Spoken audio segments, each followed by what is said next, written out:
Welcome to the Nerd Gym Nutrition class. We just finished up our series on macronutrients. So today we're going to talk about macronutrients. Let me share my screen with you and we are going to get into it. Okay, macronutrients, vitamins and minerals. Micronutrients, often referred to as vitamins and minerals, are vital to the healthy development of the body as well as disease prevention and well-being. Although only required in small amounts, these micronutrients are not produced in the body and must be derived from the diet. So we're going to be talking about the vitamins and minerals that your body can't make on its own, just like we did put an emphasis on your essential fatty acids and your essential amino acids when we were talking about fat and protein and those macronutrients. Now we're going to talk about the stuff, it's micronutrients because you need them in relatively small amounts, but you still need them, still super important. Okay, so the big ones are iron, vitamin A, vitamin D, iodine, folate, and zinc. We are going to be talking about each of these in turn over the upcoming weeks. Today we're going to zero in on iron. So what is iron? Iron is a mineral in the human body. It carries oxygen from the hemoglobin of the red blood cells throughout the body so cells can produce energy. Pretty dang important, huh? So yeah, if you're thinking, well, isn't iron like a rock? Isn't it my cast iron skillet? Yeah, it sure is, but you also need some of it in your body so that you can get your oxygen going round. So what happens in the body when you don't get enough iron? If the body doesn't absorb its needed amount of iron, it becomes iron deficient. Okay, so symptoms only appear when an iron deficiency is already underway, when it's already progressed to anemia, which is a condition in which the body's iron stores are so low that not enough normal red blood cells can be made to carry oxygen efficiently. Okay, so iron deficiency is one of the most common nutritional deficiencies and the leading cause of anemia in the United States. Symptoms include fatigue, pale skin, brittle fingernails, weakness, dizziness, headache, and inflamed tongue, poofy tongue. Now, it's worth noting that the symptoms on here can be symptoms of a lot of things being wrong, okay? And that's always important to remember. Anytime you read just casual medical health nutrition stuff on the internet or watch a video like this, when I go listing these symptoms, fatigue, oh my gosh, I have fatigue, pale skin, oh, I have pale skin, brittle feet. So if you have some of these things, you might not have an iron deficiency, but it's a very simple thing to find out how to get enough iron, which is what we're going to talk about today. So yeah, I'll always see your doctor. Obviously, anything I say is not medical advice. I'm just a nutritionist, guys. I'm not even a registered dietitian. I just love the science. I'm into it, and I work with a lot of folks for whom knowing this kind of stuff can really make the difference with how they feel and how they perform in their workouts and in life in general. So as I'm talking about symptoms, keep in mind, not diagnosing nothing, but just as an FYI, fatigue, pale skin, brittle fingernails, weakness, dizziness, headaches, and inflamed tongue are symptoms of an iron deficiency that has gotten to the point of anemia. Okay, so how much iron do I need? Adults who have a menstrual cycle are going to need around 18 milligrams per day. 45 is considered the upper limit for adults, the highest dose that can be taken safely. So you don't want to go past 45. Unlike some micronutrients, you can get too much iron to the point where it's toxic. You don't want to do that. So, so definitely make sure that it doesn't hit up to 45. You don't want to get anywhere close to that. But adults who have a menstrual cycle, 18 milligrams. Now, adults who don't have a menstrual cycle only need 8. So it's a big difference. As a result, by and large, most people who have an iron deficiency or go through those problems, most of them are women. Most of them are in this, well, we have a little chart here in this. So we got 14 to 18 years. Females are going to need 15 milligrams, it says, and then 19 to 50 years, 18 milligrams. So my problem with a chart like this is oh, gee whiz, you're 51 plus, you must absolutely not have a menstrual cycle. You can go down to 8 milligrams. Not necessarily true, right? I've worked with plenty of people who have a menstrual cycle well into their 50s. So just keep that in mind, sometimes more, sometimes less. And also we have the gender binary here, which is a problem in a lot of data that's collected. But pretty much what accounts for this big difference here in the 19 to 50-year-olds between 8 milligrams and 18 milligrams between male and female, the big difference in the data is just basically whether the person has a menstrual cycle or not. So if you have a menstrual cycle, regardless of where you are on the gender spectrum, that is something to consider, that you may need more. Okay, so, and of course, you know, there's different amounts for children and for pregnant women and everything else, but those are the two demographics that will, like, you're likely in that demographic if you're watching this video, because I work with adults, yes. Okay, moving on, how do I get that? How do I get that? Where are the best sources, right?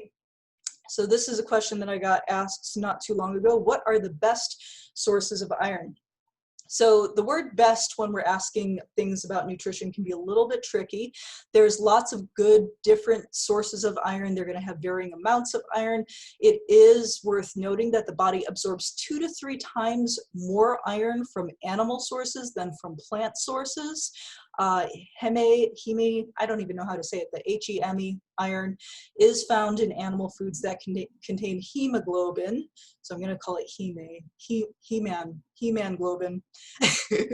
By the power of iron, I have the power. Okay, such as meat, fish, and poultry. So here's some examples of what you can expect to get out of meat, fish, and poultry. So in lean beef, you're going to get about 2.6 milligrams per 100 grams of beef. Oysters, 4.6 milligrams, that's on the real high end, per 100 grams. Chicken, turkey, 1 milligram per 100 grams. And 100 grams, for those of you who don't think in grams, is about 3.5 ounces, okay? 16 ounces in a pound, 3.5 ounces in 100 grams. So that's what you can expect in those guys there. So you can get quite a bit from food sources. If you find that you're really falling shy on food sources and you suspect that, like, oh, maybe I'm not getting enough iron, then you know, take a look at maybe getting a supplement. But I'm getting ahead of myself. Let's talk about the next one. So what are the best vegetarian sources of iron? So although you absorb less of the iron in plants, every bite counts, and adding a source of vitamin C, super important, vitamin C added to the vegetarian sources of iron, it will enhance absorption.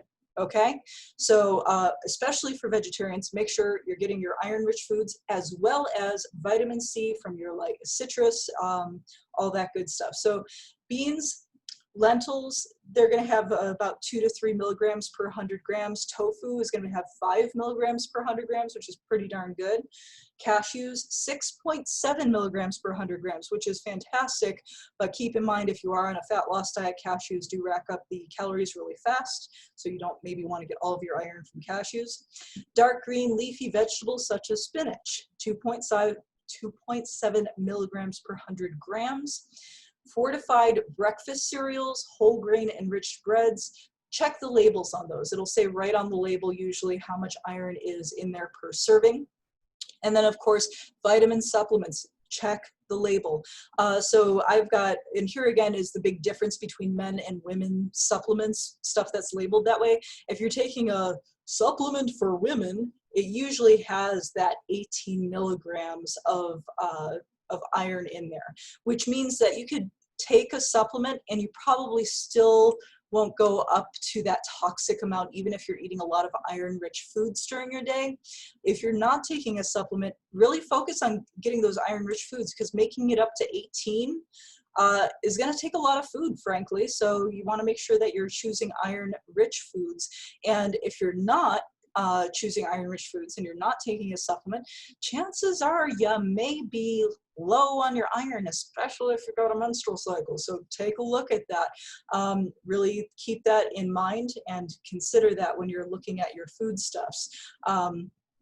I always take personally, and again, I'm not a doctor prescribing stuff, and you should in fact check with your doctor before taking vitamin supplements, especially if you're on any medications at all, because certain medications can be affected by things as seemingly unimportant as vitamin C. Vitamin C can actually have a profound impact on some prescription medications. So do check with your doctor, but I always take just a general multivitamin supplement just to cover my bases, so that if I have an imbalanced diet for a couple weeks, oh heaven forbid, that I won't suffer the consequences of my lack of attention to detail in what I'm consuming.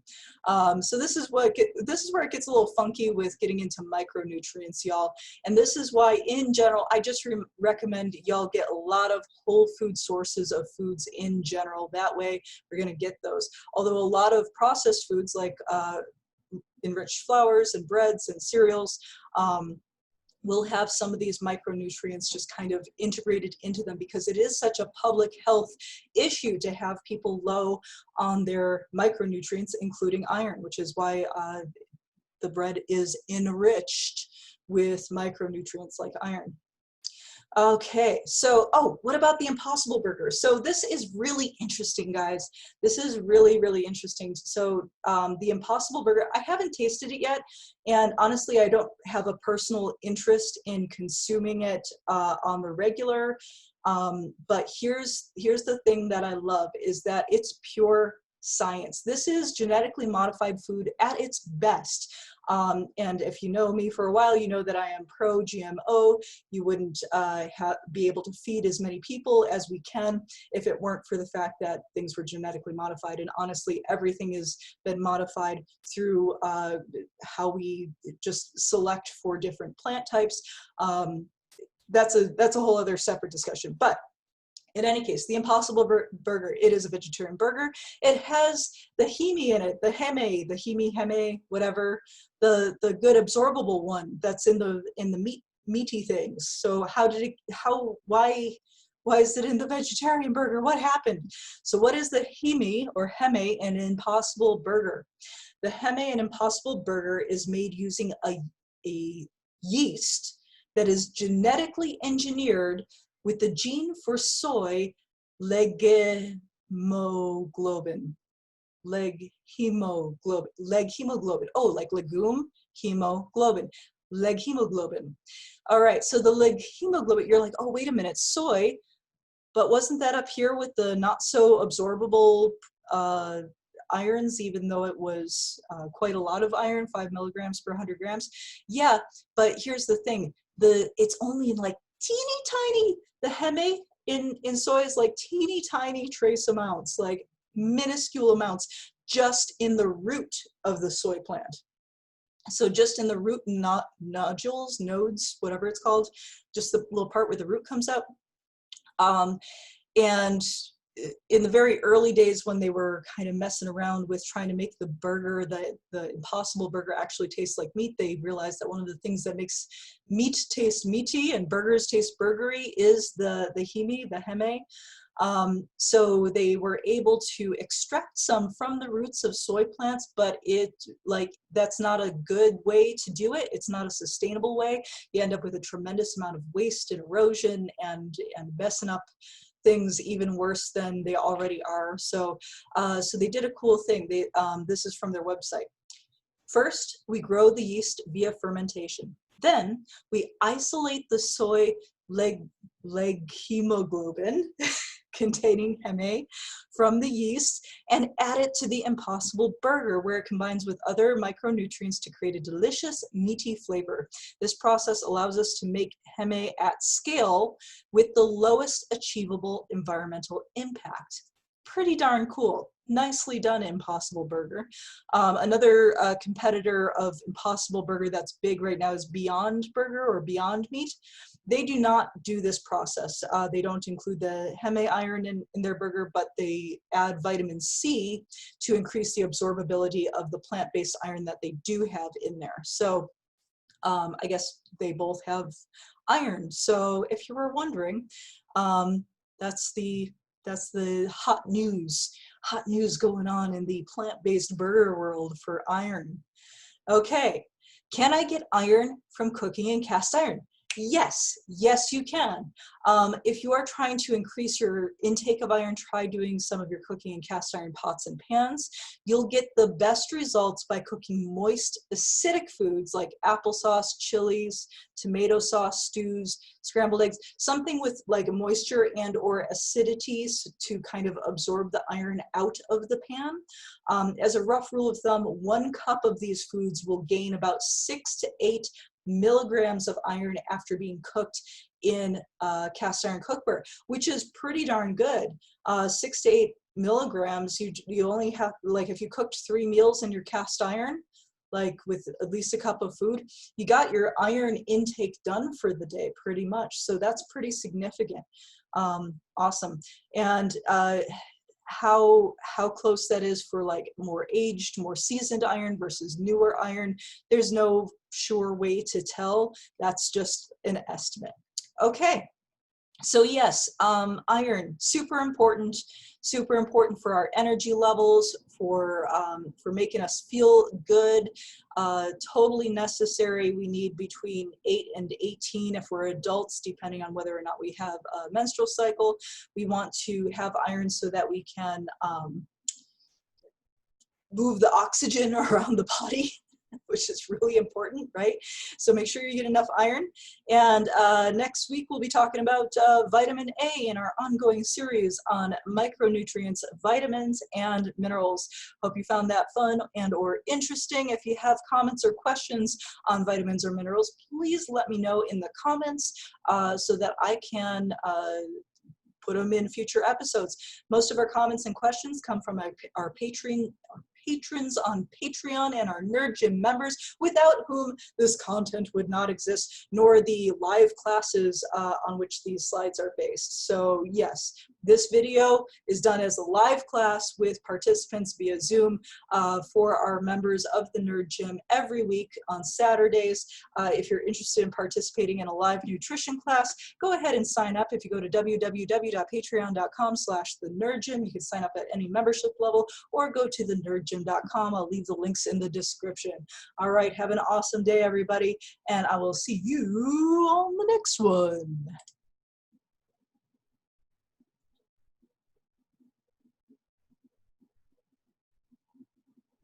Bye.